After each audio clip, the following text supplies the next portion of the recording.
Okay, I've been asked a few times about carving hair, and I have a really simple method whereby I look for 4 main shapes. I call it the vice method because these shapes all look like letters. V, I, S, and E shapes tend to show up in the hair, and I'm going to talk about those and how the groups of hair interact and how you can carve them all and more in this video. So let's get into it. The sponsor of this video is Fundamentals of Wood Carving.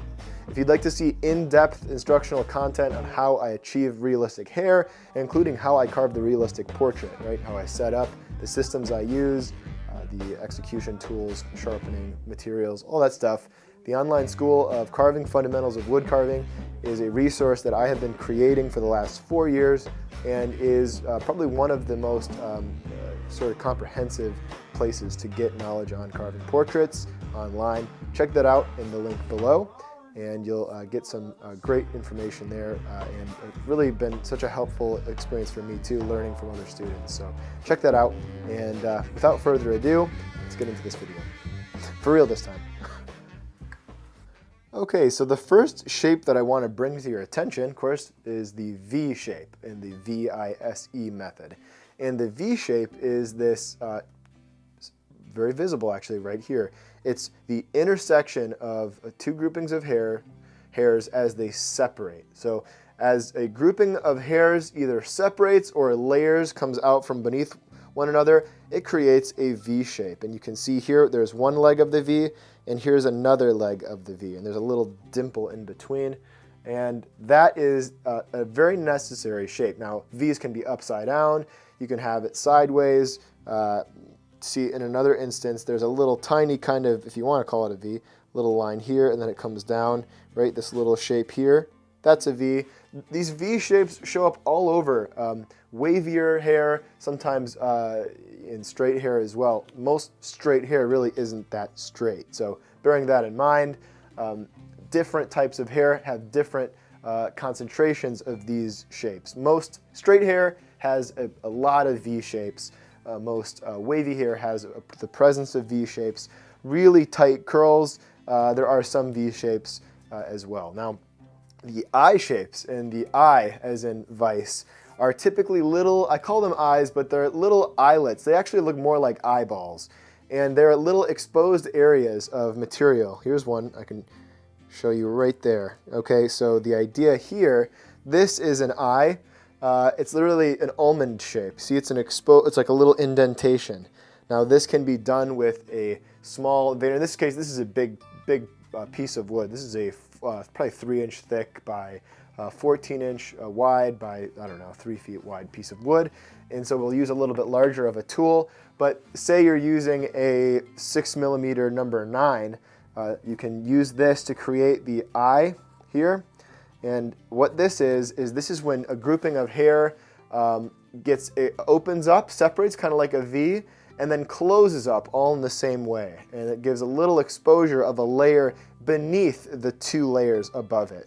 So this little interior part is what we would consider the eye, and this is something to keep in mind. Now, this might happen in reverse, whereas you might get hair coming out of this gap a little bit higher. That also occasionally happens. I'm trying to see if I have an example of that. Here is one. Here's an example of an eye where it's actually protruding out of the opening, right here and here. And actually, this is actually more of an S. I should get to S's now. Let's do that. Okay, I'm going to use a pencil for this one because it's probably a little bit harder to see the S here. But S's are, just as they sound, S shapes or groupings of hair that move in an S pattern. And here is an S shape here, curling forward and down, right?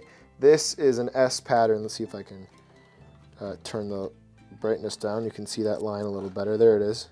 Okay, so we want to have undulation. Now this is going to show up, believe it or not, in straight hair as well. You're going to get S curves in straight hair. You're going to get it in wavy hair.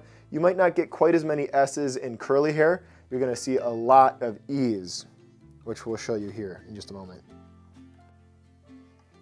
Okay, to me this is a great example of an E, and E's tend to show up in wavy or curly, loose curly hair more than like nappy or really tight hair or very straight hair. And E's are simply curly cues, right?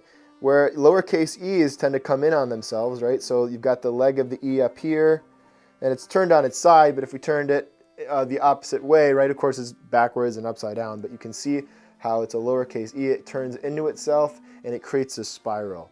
Typically, you're going to have the spiral either recess as it moves outward towards the edge, like here, or it will do the opposite. It'll stick out like this one does. See, the end of this E is actually further out than the base of it here. So it kind of spirals upward like so. And there's all different examples of spirals or E shapes here. In fact, this is another reverse E shape you can see. I was calling these O shapes before, but they almost always seem to have a leg, and so I think it better suited to an E, or I guess even in some, you could call it a P shape or something like that, where you've got the leg and then you've got the curly Q that turns in on itself. But vice sounds better than visp. Anyway, that's that, guys. These are the shapes that I tend to look out for when I'm carving. Of course, there are many other subtle, nuanced combinations of all of these shapes, but these are the ones that if I am going to be carving and teaching carving of hair, I'm going to be pointing these out, and this is what's going to give us the texture, the layering that we want to prevent the hair from just looking stick straight like a bunch of stacked straws on one another.